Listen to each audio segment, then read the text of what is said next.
And here we are in my backyard, and I've got a visitor. There he is. This is Nathan Lowe, the Indy Dog Whisperer. Met him at an event. I'm so impressed. Go to his Facebook page. Incredible. Let's talk a little bit about your rapport with animals. Where did you get this? So my father was a huge animal lover, and it didn't matter what kind of animal. If it was an animal, he connected. He was a very introverted man, and he found a lot of connection with animals, and they loved him. And I saw that from the time I was a child. Horses, pigs. We had a potbelly pig for a while. Oh baby, he'd say, and pet it with its all mud raked back. Yeah. So I saw that example from the beginning, and I gravitated toward dogs. Okay. Now, you have been doing this too for some time. I mean, I just discovered you, but what, 14 years? 14 years, about 14 years. Wow. And I also went, and you know how you look up people and say, I want to know what's going on. I don't see any complaints. So you're doing, my point, you're doing a good job. It's working. It's working. I teach the language and culture of a canine, and when you're able to communicate that way, it's effective. But she has to acknowledge those belong to me. It's part of her learning to not be obsessive with food.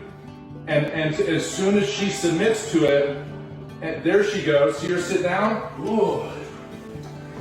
As soon as she sits down and acknowledges their mind by sitting down, then she gets them. So, great job. You're training the people. That's right. Explain that a little bit. So a dog, if you speak their language, they're a nonverbal language. Dogs have a nonverbal language. I have learned to posture and adapt my body language to simulate the way they communicate with each other. So when I come in, I begin an immediate communication with the dog, and it knows what I mean and what I expect of it. So for the people, they have gotten a habit of people relating through verbal interaction. Right. So it's a matter of retraining the people to learn a new language. And once they learn this language, well, we're in business then. Now you'll notice on the walk with her position, where she's at, right by my knee.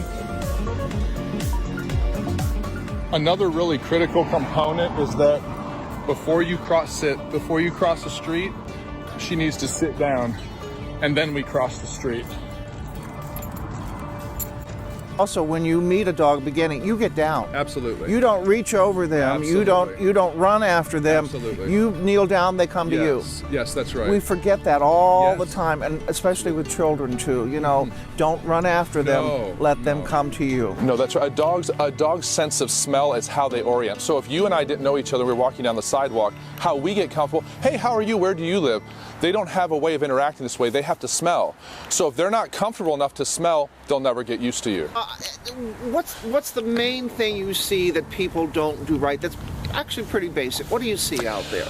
What I see most commonly interferes with people's ability to communicate with their dog is they are constantly verbally interacting with the dog. When dogs hang out as a pack or as a group, they don't verbally interact, and they don't focus on each other all the time. Right. They just hang out. If there's an issue, they'll interact. Okay. They'll interact over a similar activity, but they don't constantly interact. So when people focus on their dog all day, the dog stays in a state of this all day long and can't relax. Well, and also this is a threat to keep staring in the eyes. Yes, it indicates we have a situation. They're like, what's the situation? And people are just saying, I love you. Yeah. But the dog's like, what's the situation? You're bugging your eyes out at me. There's so much to learn from this fellow. Nathan Lowe, you can go to our website, petpalstv.com. We can connect you to him, but also go to your Facebook page, which is? Indy Dog Whisperer. Facebook, Indy Dog Whisperer. Okay, Indy Dog Whisperer. Get a hold of him if you can. He's awfully busy, but we need you. We really do need you. Maybe Mabel needs you. Mabel, come say goodbye. See, look what he does. Look at this. Mabel. Look. Chicken treat help. And she has her red sweater on too, just for her new boyfriend. Thank you. A social distance goodbye. Thank you very much. Nathan Lowe, Indy Dog Whisperer. He's good, right? Right, Stewie? There you go. Right on cue.